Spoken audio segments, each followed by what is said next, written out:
Bonjour à tous, re-bienvenue sur notre chaîne Rage 2D pour cette deuxième partie, ce deuxième épisode de la mini-série La morsure de la nuit, en compagnie de notre joueur invité vedette Samuel Gervais. Salut Sam! Bonjour, bonjour, ça va bien?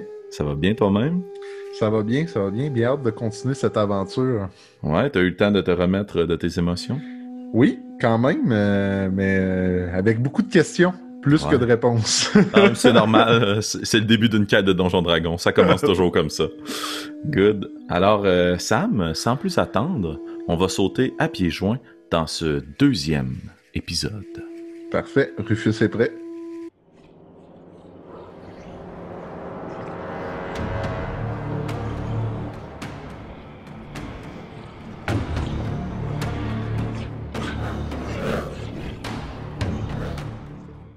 Alors, pour se remettre en tête les événements de la dernière partie, ton personnage avait pris la fuite de la ville de Hazeltown en direction du grand bois, de la grande forêt de Hazelwood. T'étais pourchassé par trois malafrats qui voulaient te mettre à mal pour récupérer leur dû, tandis que tu avais fait preuve d'une chance inouïe lors d'une soirée de cartes à la taverne des Trois Pintes. À ta grande surprise, autant en tant que personnage que de joueur, tu n'as pas livré combat contre ces trois malfrats, c'est plutôt la forêt qui s'est occupée d'eux. Tandis que, caché derrière des roches dans les herbes hautes avec une souche sur toi, t'as vu fondre sur eux un loup-garou, un immense loup là, animé par la lune qui a dévoré tes trois assaillants. Malheureusement pour toi, par contre, le loup avec son nez fin et ses yeux perçants a été capable de te repérer dans les herbes hautes et a foncé sur toi, te blessant au point de te rendre inconscient. Tu pensais que la mort était imminente, tu as entendu des bruits de sabots, et puis tu as repris conscience dans une petite chaumière qui semble être au cœur de la forêt, avec une forte odeur de cannelle, tandis qu'il y avait une femme qui a un grand sourire, dans une incantation, dans une langue ancienne, qui guérissait tes plaies. Sa longue tignasse rousse qui tombe sur son dos apporte une robe relativement simple, verte, des teintes très naturelles, pas de couleur flamboyante ici. Par contre, en jetant quelques regards autour de toi, tu commences tranquillement à reprendre conscience, puis à reperdre conscience à force d'aller-retour dans la douleur qui t'élance dans ton bras et ta jambe qui ont été largement endommagés. Tu remarques qu'il y a énormément d'étagères dans la pièce autour de toi, une grande table au centre, puis dans l'âtre de la cheminée, il y a une grosse marmite qui semble bouillir là, de quelque chose qui émane très très fort, comme je te disais, une odeur de cannelle. Mais tes sens qui commencent de plus en plus à se réveiller, là, il y a un milliard d'odeurs autour de toi différentes, des petites fioles sur les étagères que tu as de la difficulté à discerner. Puis couché au-dessus de toi, c'est-à-dire penché au-dessus de toi qui est couché dans le lit, la femme semble te prodiguer des soins. Une des premières choses qui t'apparaît évidente à force de faire des allers-retours entre la conscience et l'inconscience, c'est que la femme en question semble de plus en plus épuisée. Tu remarques là, de grosses gouttes qui perlent sur son front, sa voix qui tantôt avait énormément d'assurance commence à tressaillir à quelques moments. Et puis tu remarques aussi que tes plaies, qui étaient très douloureuses, commencent à se refermer. Et pour commencer la partie ce soir, je vais te demander de faire un jet de médecine, s'il vous plaît. De Hein? medicine check. Parfait. 6. 6. T'essayes d'ins... Je pense que je suis pas mal mort, moi, encore. C'est convaincu qu'il s'agit du paradis des Woodcarvers. Donc, t'inspectes un peu ton corps visuellement, puis tu fais aller ta conscience pour revoir un peu les endroits où tu sais que tu as été blessé lourdement. Avec ton 6, sans nécessairement discerner tes blessures, ton corps est dans un état général comme si tu avais été piétiné par 300 chevaux. T'es lourdement affecté, comme si un virus là, intense t'avait cloué au lit pendant plusieurs jours. Tu sens que tu as froid, tu tu t'imagines que c'est une fièvre parce que tout est chaud autour de toi. Et ta jambe souffre différemment que ton bras. Ça, c'est la première et seule chose que tu es capable de discerner. C'est une douleur vive sur ta jambe, comme tu t'es déjà coupé avec tes hachettes ou autres, les doigts, les mains endommagés à force de travailler le bois. Mais ton bras, c'est une douleur sourde. Vive, lacération, mais sourd. Il y a quelque chose de profond dans ta douleur. Rufus, comment réagis-tu à cet environnement autour de toi? Avant de parler ou de prendre conscience avec la dame, j'aimerais faire un tour de la pièce, pour discerner un peu qu'est-ce qu'il y a dans les étagères. Est-ce que c'est plus des livres d'érudits? Est-ce que c'est des components, des utilisations un peu plus magiques? Juste voir un peu, je suis dans quel genre d'échoppe, dans quel genre d'endroit que je suis... pour voir un peu les intentions de la dame. Excellent. Je te ferai pas faire de check nécessairement là-dessus parce que tu as le temps, t'es pas pressé. Donc, à chaque fois que tu vas reprendre conscience puis tu commences à reprendre un peu plus tes forces, tu observes la pièce autour de toi. C'est une pièce ronde, donc assez typique d'une chaumière de la forêt, là. Les murs sont supportés par des arches de grosses poutres de bois, des grands madriers. Puis les murs semblent être faits de terre compactée. Ça offre quand même un bon abri là, des intempéries. Puis sur ces murs-là, comme je te disais, il y a d'innombrables petites tablettes, des petites armoires de bois aussi qui ont été travaillées. Tu regardes plus spécifiquement le contenu de ces armoires-là. En balayant ton regard là, sur les murs, tu remarques qu'il y a dans un coin ce qui semble être une bassine d'eau avec une pompe pour pouvoir apprêter les différentes choses. C'est là que la dame se lève à différents moments pour venir tordre des linges qu'elle replace sur ton front puis sur tes plaies. Autour de ça, il semble y avoir beaucoup d'herbes, beaucoup de champignons, d'éléments naturels là, de la forêt qui sont utilisés pour préparer des onctions, des potions, même des élixirs, ce genre de choses. Du côté de la marmite et puis du foyer qui brûle l'âtre et qui réchauffe la petite pièce, ça semble être plus de l'alimentaire. Donc, tu remarques qu'il y a un petit amoncellement dans un gros panier d'osier de légumes racines, l'équivalent d'une patate, de l'ail ou autre, puis quelques fleurs, là. Donc, t'en déduis que c'est plus un aspect nourriture, vivre, mais quand même, il y a une forte odeur de cannelle là, qui imprègne la pièce. Au centre de la salle, il y a une grande table avec 2 petites chaises qui sont placées de part et d'autre de la table. Et puis de l'autre côté de cette table-là, donc à l'opposé de la marmite, ben, il y a toi couché dans un petit lit de fortune qui est fait de bois avec une paillasse qui te soutient. Sur les murs, tu remarques qu'à côté de l'évier, il semble y avoir une porte et un escalier, un entrebâillement de porte, la porte n'est pas fermée, un escalier qui semble monter vers un 2e étage ou une sortie extérieure. Et puis les tablettes, finalement, ce qui est le cœur de ton inspection, beaucoup de petites fioles qui semblent contenir des liquides divers. Il y a une étagère complète que c'est des petites fioles de verre remplies d'un liquide avec des choses qui macèrent à l'intérieur. Puis ça n'a pas l'air 100% legit, dans la mesure où c'est pas ce que tu pourrais penser comme des onctions de l'huile ou autre, là. Il y a des choses qui macèrent vraiment à l'intérieur. Tu crois percevoir des petites musaraignes, différents organes, l'œil d'une bête ou autre. Puis c'est là que tu prends conscience que la femme qui te soigne en ce moment doit être versée dans une quelconque mesure dans les arts occultes. Il n'y a pas de livre qui attire ton attention ou une grosse bibliothèque, peut-être quelques tomes ou ramassis de parchemins à gauche, à droite, là. Mais il n'y a pas genre une grande bibliothèque d'un mage qui est à côté sur un mur. Parfait. Je vais m'adresser calmement à elle une fois qu'elle va avoir peut-être pris, parce que j'imagine qu'elle doit prendre aussi à un moment donné peut-être des pauses, parce que je ne veux pas la déranger pendant qu'elle me soigne ou pendant qu'elle fait ses tâches. Je vais vraiment attendre un moment de répit. Je vais lui lancer un énorme merci. Donc, merci d'avoir pris soin de moi. Vous m'avez trouvé dans la forêt. Ne vous agitez pas, mon enfant. n'avez pas complètement recouvré vos forces. Gardez les remerciements pour plus tard si vous réussissez à survivre à la nuit. Je vous ai trouvé dans la forêt, en effet. Puis elle va tordre un épais chiffon qu'elle trempe dans une eau fraîche, puis qu'elle vient placer sur ton front. Puis tu vois, c'est vraiment apaisant, là. C'est comme si ça vient te reconforter, elle te recouche, elle replace un petit oreiller sous ta tête et ta nuque. Je veille sur cette forêt sauvage. Les habitants m'appellent la vieille souche, car je suis difficile à déloger de ces lieux.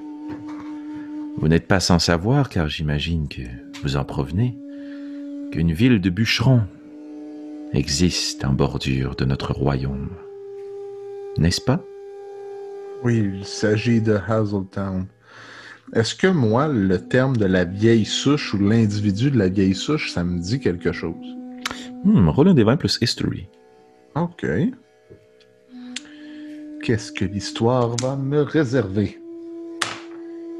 D'un 3, d'après moi, une vieille souche, ça sert à faire encore des petits bâtonnets.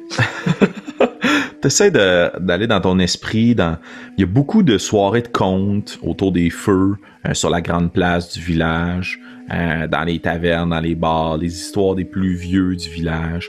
Mais tes pensées sont confuses, puis tu sembles pas retrouver le moment où on parle d'un individu, d'un être dénommé la vieille souche. Okay. Aucun souvenir associé à ce terme.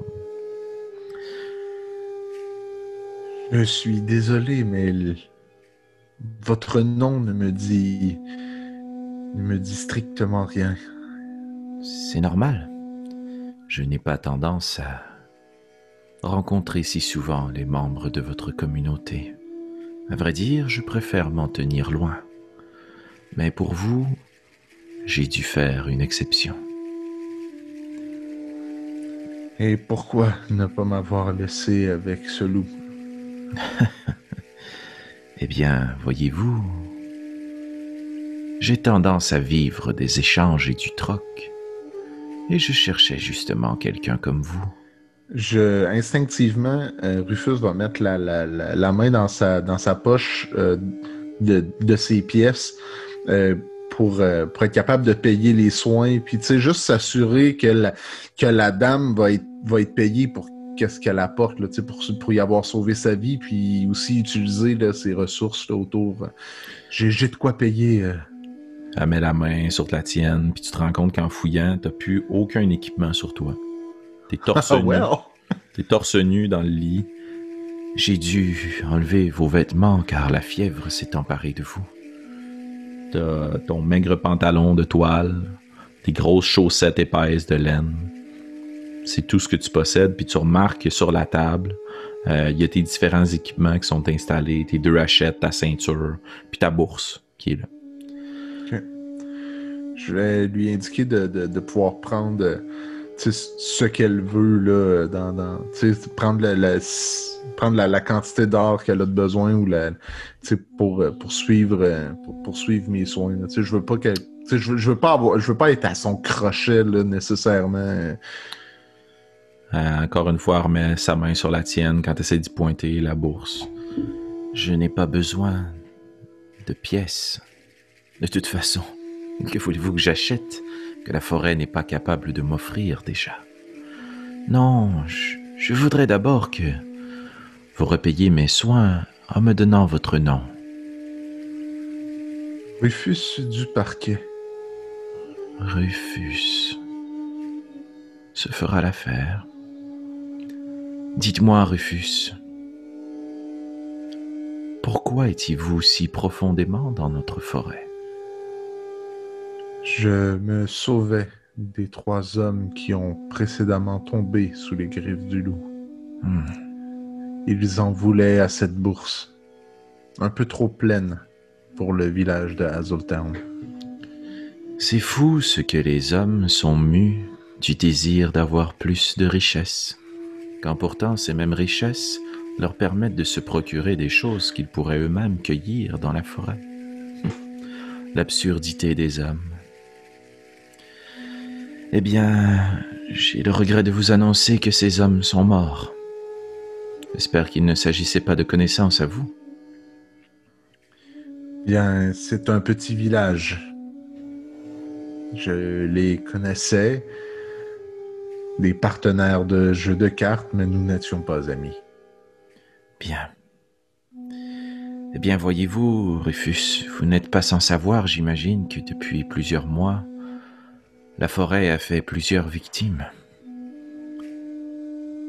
Puis là, Rufus, tu te replonges dans tes souvenirs, puis en effet, il y a toujours eu des disparitions à Azultown. Des gens qui, malheureusement, partaient en quête, chasse, cueillette ou autre, puis qui revenaient pas de leur aventure. La vie est difficile dans ce royaume. Mais c'est vrai que ces temps-ci, il y a de plus en plus de disparitions étranges. Puis les bûcherons sont sur leur garde. Parce que la nature semble vouloir, dans une certaine mesure, reprendre sa place. Ou combattre. Après qu'il y a eu des avancées encore plus profondément dans la forêt, stimulées par des investissements externes. Dans la ville de Richland, il y a des compagnies qui ont financé les expéditions des bûcherons. Puis le village s'étend, mais surtout les terres à bois se vident. Ce qui fait donc que la forêt semble combattre ou contre-attaquer. OK. Je n'ai pas de...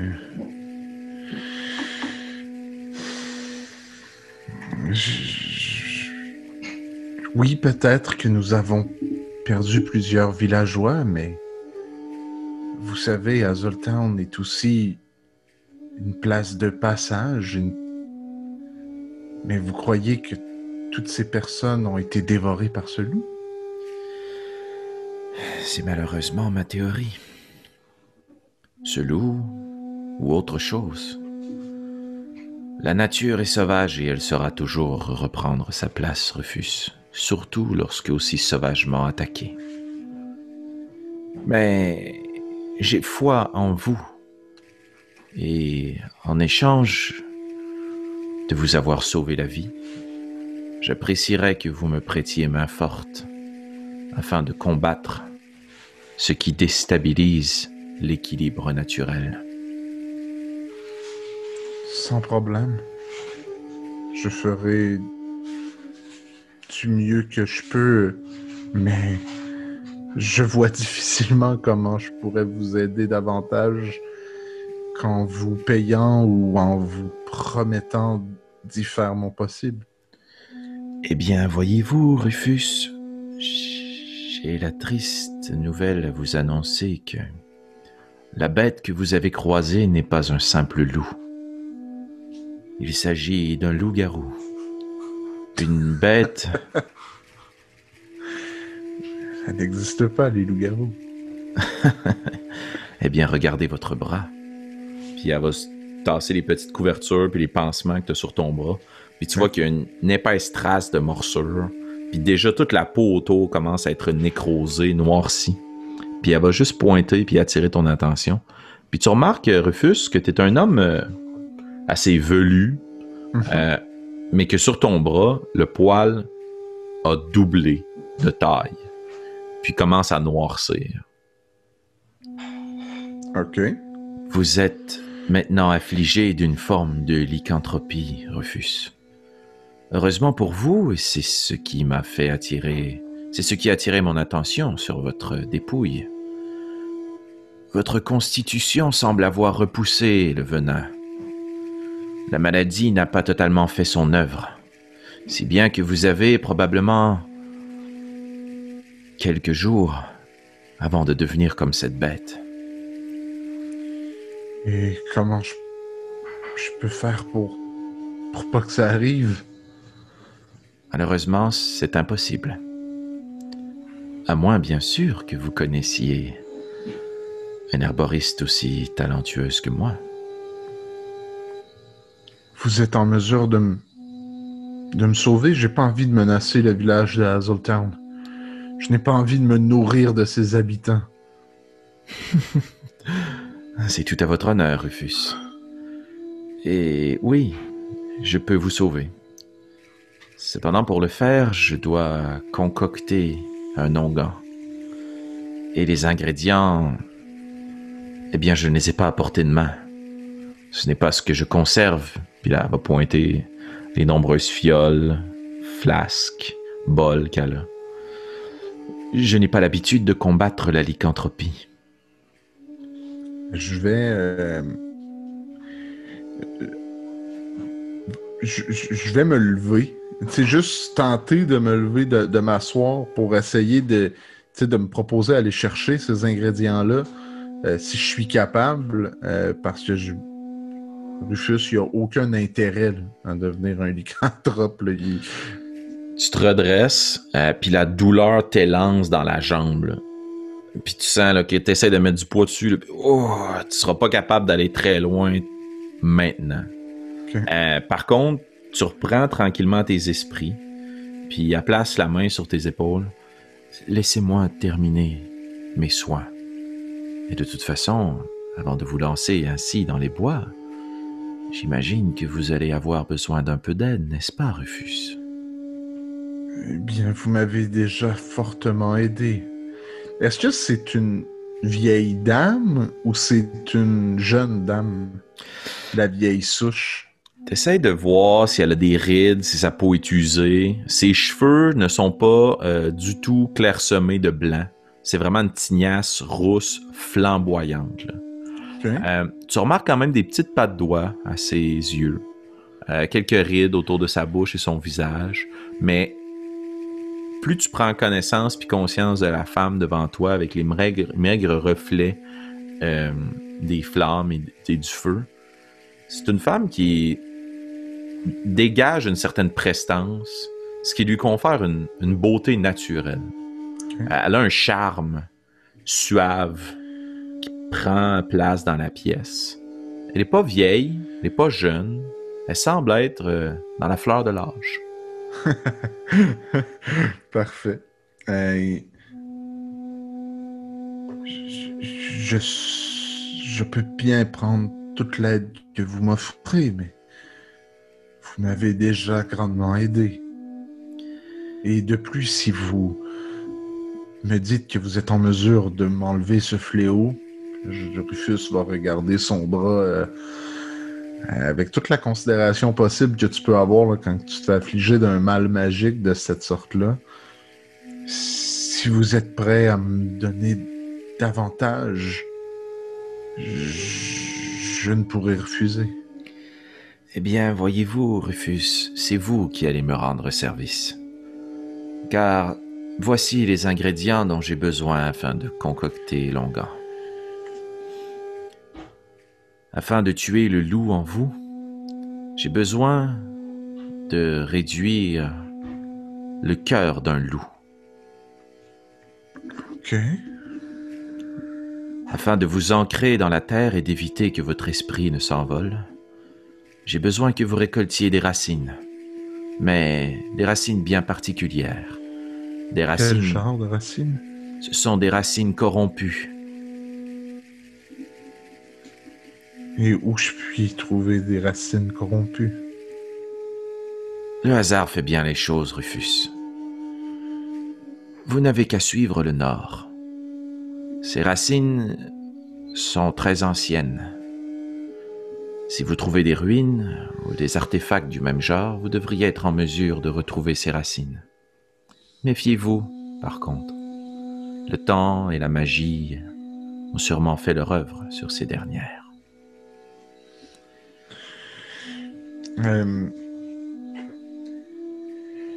Vous savez, je ne veux pas vous créer de faux espoirs, mais je ne sais pas si je vais y arriver. Vous savez, je n'ai jamais tué un loup, ou ni même confronté la magie de certaines ruines. Eh bien, d'autant plus de raison d'accepter mon aide, car j'ai besoin de 2 autres choses afin de concocter cet onguent. J'aurais besoin du venin d'un serpent, afin de créer un antivenin qui rejettera la lycanthropie d'entre vos veines. Et finalement, ce qui me rendra le plus service, et qui sera gage de réussite de l'onguent, c'est la canine du loup-garou qui vous a mordu.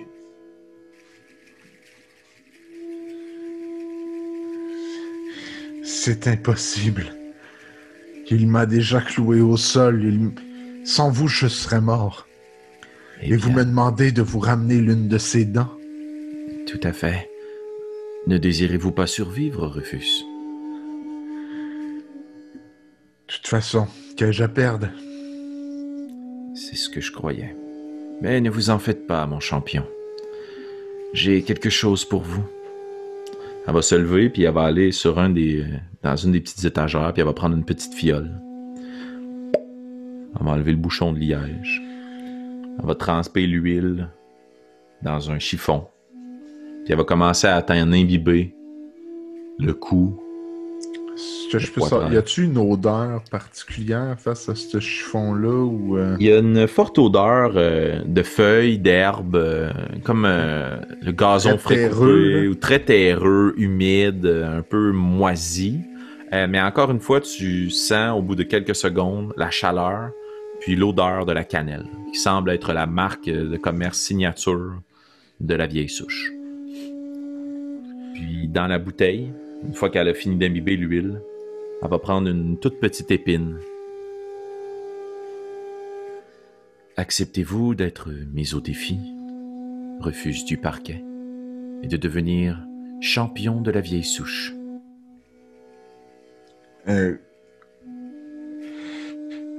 Je vais la regarder un peu incrédule. Un champion de la vieille souche. Qu'est-ce que cela implique?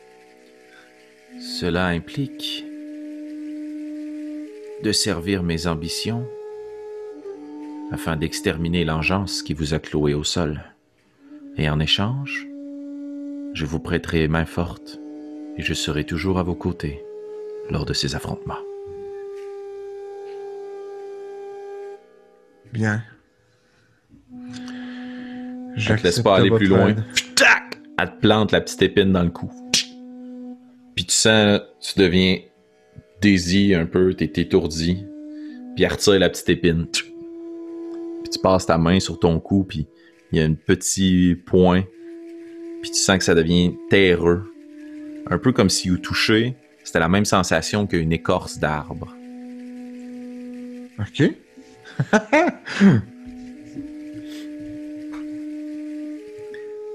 Je suis plus ancienne que ce que mes traits et mes rides peuvent laisser paraître. Et j'ai aussi plus d'un tour dans mon sac. Tout comme vous, j'ai d'autres champions qui me servent. Et l'un d'entre eux vous viendra en aide. Elle siffle, puis elle fait signe. Puis t'entends dans les marches le bruit de des griffes sur le bois. Quelque chose d'assez gros qui descend les marches. Puis tu vois apparaître un gros chien. L'équivalent à peu près d'un mastif, là, tu sais, une grosse bête de chien, là, qui te regarde. Il vous accompagnera et vous guidera dans cette forêt. Faites-lui confiance. Allez, viens, petit. Puis tu vois le chien disparaît dans un nuage de fumée mauve, puis il réapparaît à côté de toi. À quelle, mettons, à fréquence que Rufus a pu être confronté à la magie là, dans le village d'Azultown ou de... C'est-tu commun de voir un chien disparaître, réapparaître à ses côtés? Tu sais? Du tout. Donc, c'est la première fois que tu vois ce type de magie-là à l'œuvre. La magie avec laquelle tu as eu à interagir dans ta courte vie d'ébéniste et de charpentier. Des enchantements, peut-être? Des enchantements, des potions. La magie est pas très courante dans le monde de Azultown. Il y a pas de grands dragons à chaque coin de rue, puis des châteaux avec des tours de mages. C'est plus une magie druidique ancienne que les aïeux associent beaucoup au pouvoir de la forêt, justement. Jadis, probablement qu'il y avait cette magie-là encore plus puissante, des grands royaumes qui existaient, avec des druides qui savaient mettre à profit cette magie-là. Mais pour ta part, t'as jamais vu de Fireball ni de Magic Missile. Là. Ok. Ça existe pas. Là. Fait qu'un chien qui se téléporte, là... Well impressive. Ouais. C'est assez bon pour toi. Je vais, évidemment, là, c'est sûr que Rufus sursaute juste à la vue de ce chien-là, puis cherche un peu à comprendre si c'est une menace, si c'est... Tu sais, pas non plus que je veux m'attaquer au chien, mais... Tu sais, il est... Tu viens de te faire attaquer par un loup, fait que c'est sûr que... C'est ça. Il y a un certain symptôme post-traumatique à l'œuvre, mais tu vois que le chien pousse avec son museau ta main en quête d'être flatté, de vouloir ton attention, puis il se frotte sur toi un peu. Puis... Je vais y gratter le dessus de la tête, puis Rufus va lui demander et quel est ton nom? Eh bien, il n'a pas de nom pour l'instant, champion. Ce sera à vous d'en décider. Et a-t-il d'autres tours dans son sac, autre que de se téléporter? C'est une espèce très ancienne et très peu connue. Beaucoup de ses semblables ont été utilisés dans les grandes guerres et sont malheureusement disparus. Il est l'un des derniers représentants de son espèce. Ce sont des chiens cligneurs. Si vous clignez des yeux, ils ne seront pas au même endroit où ils étaient auparavant. Et celui-ci, en tant que familier, est de sorte à vous prêter main forte dans les défis qui se présenteront sur votre route, a la capacité bien spéciale de pouvoir transférer son essence vitale à la vôtre. Cependant, n'en abusez pas, Rufus, car toute la vitalité qu'il vous donne, il ne peut plus la recouvrir, même après son repos.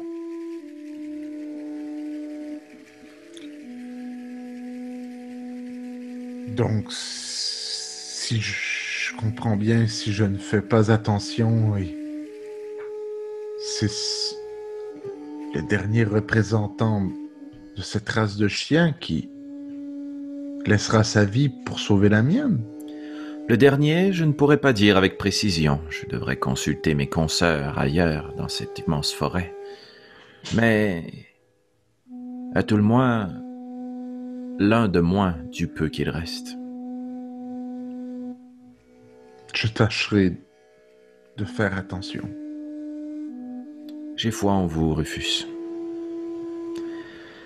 Une dernière chose. Puis elle se penche, puis elle va dans sa grande bibliothèque de bois. Tu vois qu'il y avait comme un panneau qui était fermé au bout de l'étagère. Puis elle lève le panneau, puis elle glisse dans la bibliothèque. OK. Puis il y a un gros coussin. Puis elle prend une hachette qu'elle t'approche, puis qu'elle te donne. Quand que je la regarde, est-ce que c'est mon hachette à moi que j'utilisais avant ou... Elle semble avoir les mêmes dimensions, c'est-à-dire que tu sauras la manier avec habileté. Cependant, elle est beaucoup plus finement ouvragée. Le manche en bois là, semble être composé de un noisetier très solide, teint très foncé, une poigne avec un manche de cuir, et puis la tête de cette hachette là, semble être courbée, finir dans une grande pointe, et la lame très affûtée a des glyphes et des runes inscrites dessus. Puis en soupesant puis en jugeant le métal, elle te confirme que une partie de cette hache est faite d'argent. Cela sera un remède très efficace afin de combattre le loup-garou. Quand que je la regarde, cette hache-là, elle est évidemment là, d'une bonne facture. Est-ce que je suis capable de reconnaître la signature de la personne qui l'a faite en tant que woodcarver puis membre de guilde? Est-ce que ça me dit quelque chose un peu, les origines peut-être tout au plus de cette hache-là? Roule un D20 plus History. OK. 9. 9. T'essaies de voir la signature, souvent sur le manche ou sur la pointe du pommeau, voir si tu pourrais retrouver la signature d'une guilde, l'estampe, la marque d'un ébéniste ou de menuisier, puis absolument rien. Il n'y a absolument rien qui te revient à l'esprit. Puis de toute façon, en essayant de discerner les glyphes et les runes sur la lame, Tu te rends compte que c'est pas la facture d'aucun forgeron de la ville de Hazelwood, de Hazeltown, pardon. C'est beaucoup plus prestigieux et beaucoup plus ancien comme hache. Ok. Mais vous me donnez... Cette hache vaut énormément, ça. Eh bien, je vous la prête. Prouvez votre valeur et peut-être qu'elle sera vôtre. Elle s'appelle Chop.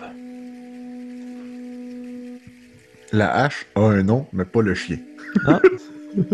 En fait, le chien a sûrement un nom, mais tu peux lui en redonner un. Chop. Chop, chop. Chop, chop, la hache. Ok, chop.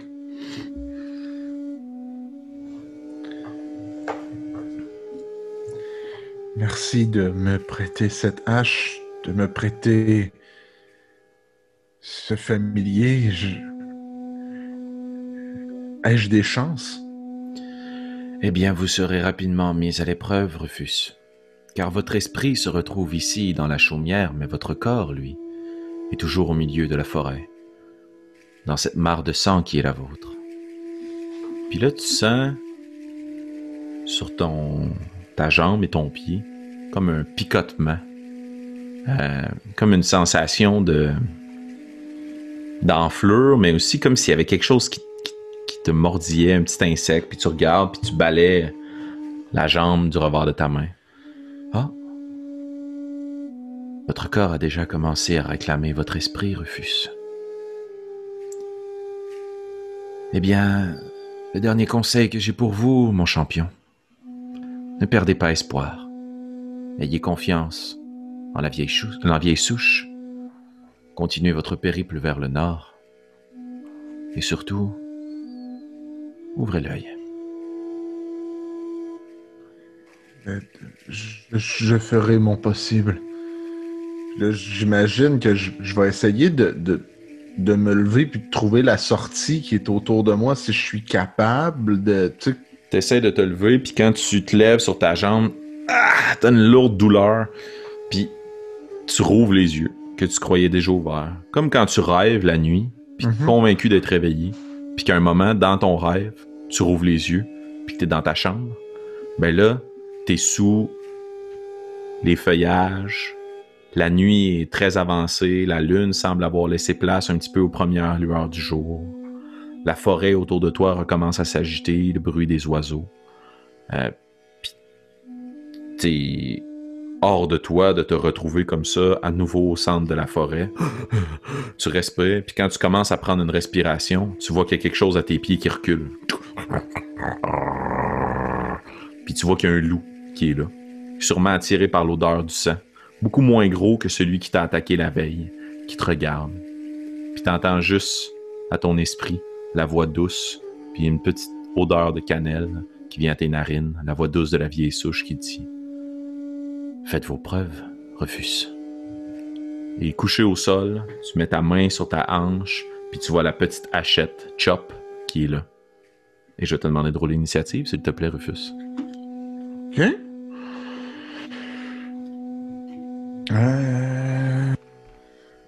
16. 16. Très bon. Excellent. Excellent. Donc, tu es le premier à agir, Rufus. Tu te relèves, tu t'accotes, tu recules un petit peu instinctivement de voir le loup qui est devant toi, qui au début est surpris de voir que ce qui croyait être un repas des restes reprend vie. Ouais, exact. Puis tu vois qu'il jette des regards autour de lui, puis tu constates que plus loin, là où il y avait les cadavres de tes assaillants, il y a 2 autres loups qui sont là, qui sont en train de se nourrir. Tu saisis ta hachette, t'es le premier à parler. Que fais-tu? Là, si je me rappelle bien, il faut que je retrouve le cœur d'un loup aussi, puis que je le réduise. Exact. J'ai juste une seule des t'as ton des autre haches, petite hachette à ta taille. Ok. T'as Chop dans une main. Ok. Je vais... je vais m'élancer là, en prenant ma deuxième hachette à ma taille, parce que le loup, j'imagine, il est à mes pieds, là, il est Le pas loup, très, il est très à peu loin. près 5-10 pieds de toi. Là. Tu peux partir en courant puis lui asséner les coups. Puis les deux autres loups sont à environ une trentaine de pieds. Ils sont à portée. Je vais tenter de faire ça et tu sais, de hurler là, en fonçant vers le loup. Parce que j'imagine que je le prends par surprise à partir du moment où est-ce qu'il croyait que j'étais Tout un à fait. repas et que j'étais inerte.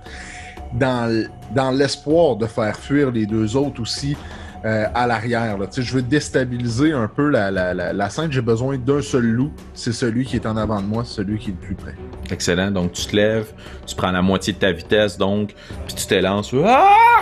Back! Puis tu te donnes les 2 coups de hache. Je vais te demander de rouler avec tes attaques. La marque à atteindre est 13.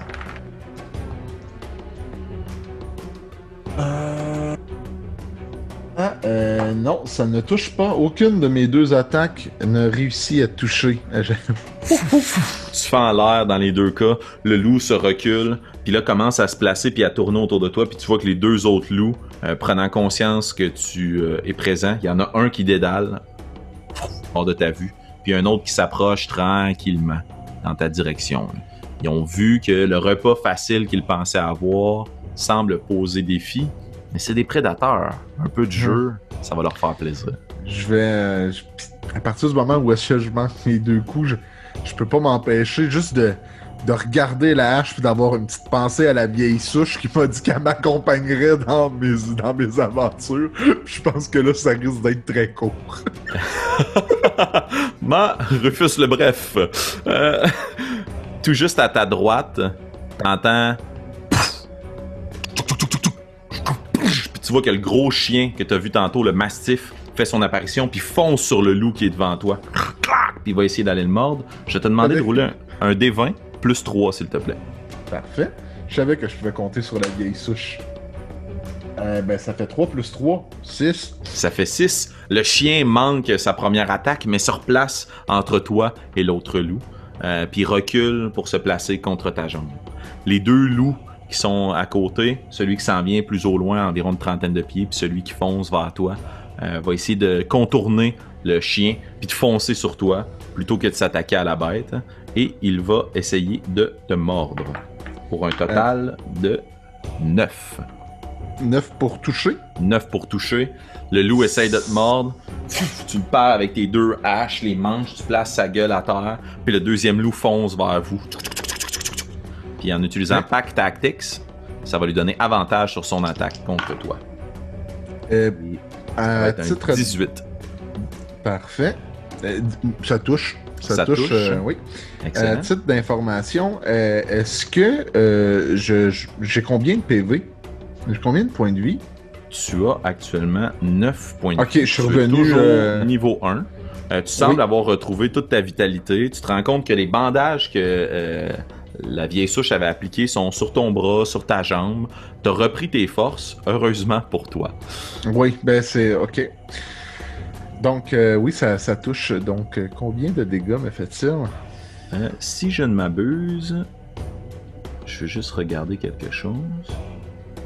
Excellent. Je vais m'amuser un petit peu avec ton personnage pour cette partie, puis ensuite de ça, tu pourras en reprendre pleinement le contrôle. Mais les dégâts que tu reçois pour la première attaque sont de 5 points de piercing damage, puis je vais te demander de faire un jet de sauvegarde de force, donc un strength saving throw, s'il te plaît.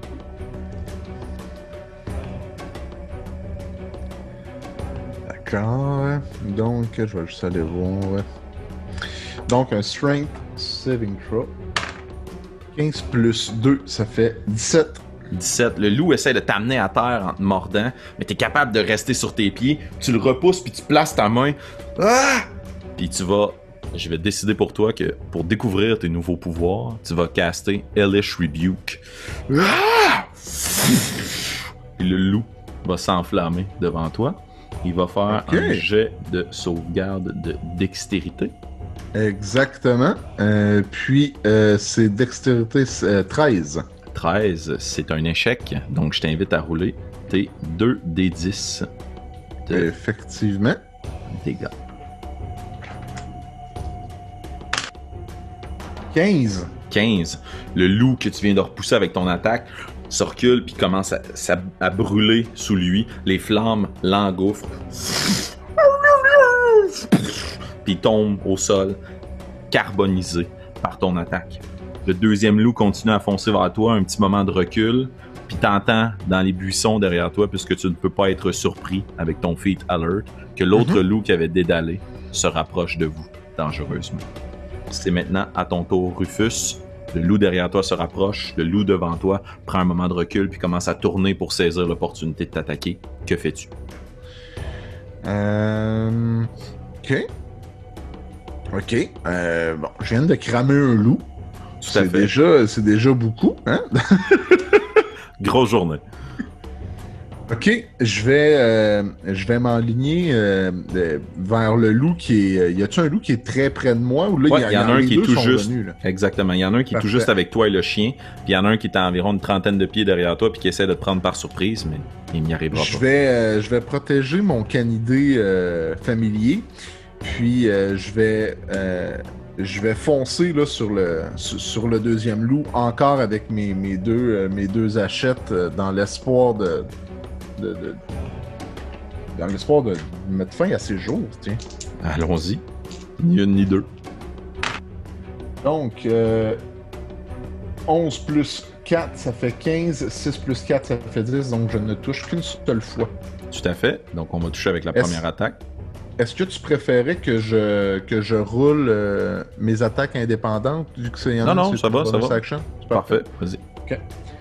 Donc, 1 des 6. 1 plus 2, 3 points de dégâts sur le loup. 3 points de dégâts sur le loup. Excellent. J'essaie de le convaincre. Tu swings avec ta première hache, puis la hache plante dans son épaule. Tu te donnes un coup avec la deuxième, il l'évite, ce qui retire la lame de son épaule. Puis il s'en va pour foncer vers toi, mais ton chien, toujours sans nom, va foncer sur le loup et essayer de l'agripper au passage. Je vais te demander de rouler un D20 plus 3, s'il te plaît. Parfait. 3 plus 3, 6! 6. Le chien essaie de l'agripper, mais le loup se faufile entre les deux, puis va foncer vers toi, puis va venir t'attaquer de nouveau avec son attaque. Il n'est pas à avantage. Malheureusement, ça ne touchera pas avec un gros 11. Et voilà.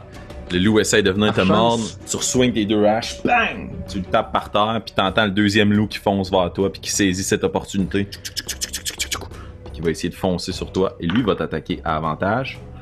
Ouh, c'est 13 pour toucher. Ça touche. 13 pour toucher, ça touche.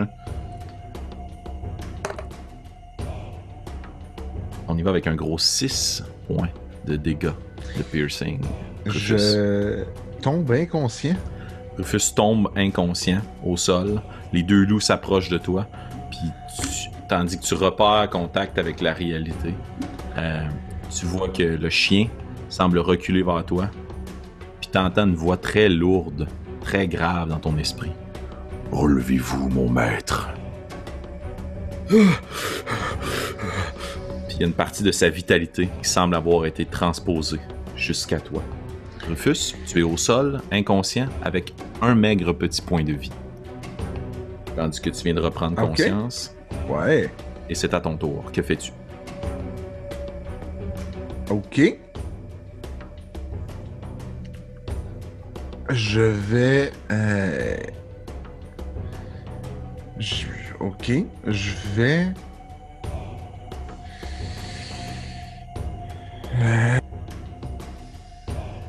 mon Dieu Seigneur. Pas facile, les loups level 1, hein?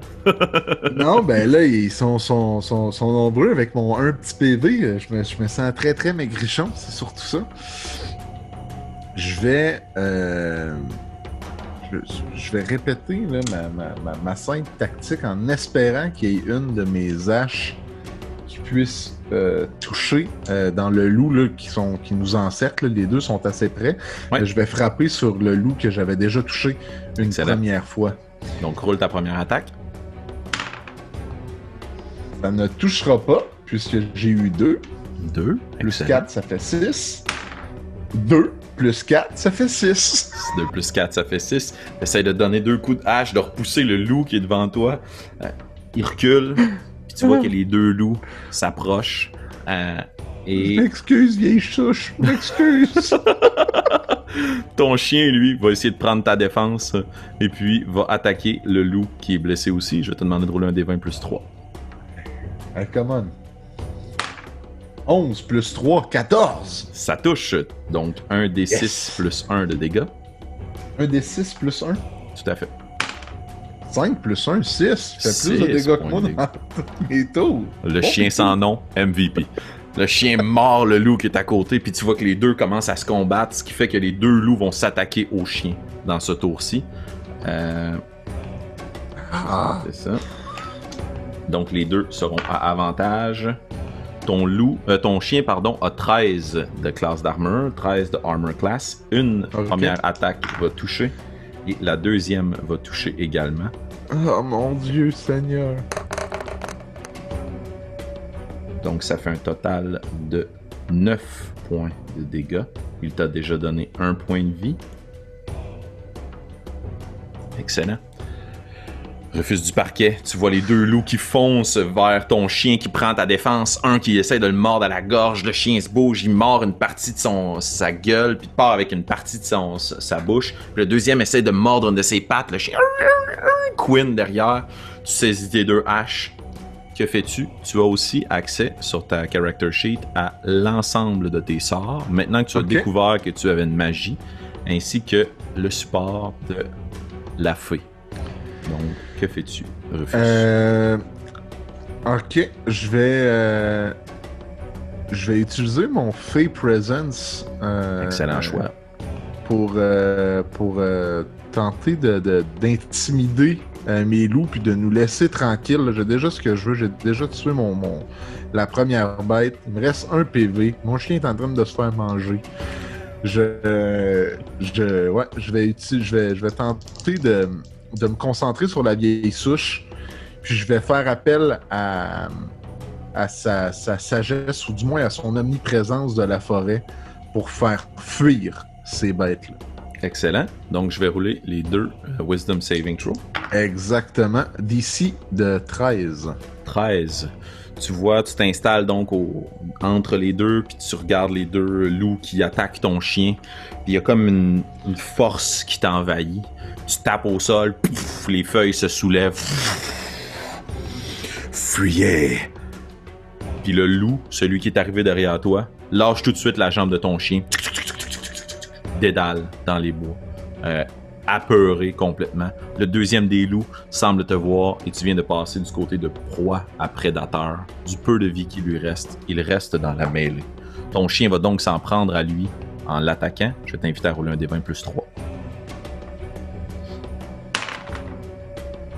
Ouais, c'est 9 plus 3, ça fait 12. 12. Le touche pas. Il essaie de le mordre. Directement comme réflexe, le loup se recule, puis il va remordre ton chien. Maintenant, il est seul au combat. Un gros 5, tu vois les deux bêtes qui essayent de se mordre, qui s'évitent, qui reculent, qui se mordillent un petit peu, mais rien de douleur significative. Tu mets ta main sur Chop, ta main sur ton autre petit hachette. Rufus, c'est à ton tour. Que fais-tu? Tu aurais dû quitter, animal. Puis je vais lui donner 2 bons coups de hache. Espérons que Chop trouve sa cible cette fois. 6 plus 4, ça fait 10. 11 plus 4, ça fait 15. 15? Donc je touche une fois.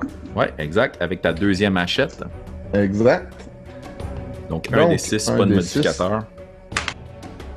C'est 5. 5. Tu prends ta hache, tu la tournes. Il recule au moment où Chop passe devant lui, mais tu as commencé à découvrir son pattern, puis avec la deuxième hache, tu la swings à l'horizontale, dans le flanc. Le loup tombe au sol. Il t'entend dans les buissons derrière, puis dans les bosquets. L'autre loup qui prend la fuite. T'as les deux carcasses de loups qui sont au sol devant toi. Ton chien blessé se replace. Il va commencer à lécher tes plaies. Le calme revient. Et c'est ainsi qu'on va terminer notre deuxième partie, Rufus du parquet. Je t'annonce que grâce à tes exploits, mon cher ami Rufus, tu es maintenant niveau 2. Eh ben, gadon, c'est assez intéressant, ça. Alors, un c'est loup, pas facile. 2 loups, 3 loups, un loup-garou, Hein, à la queue leu-leu comme aventure. Merci, Samuel, de te joindre à nous pour ce combat et ces revirements de situation. Merci à vous, chers auditeurs de Rage 2D. On se retrouve pour la suite de cette aventure. À bientôt. À bientôt.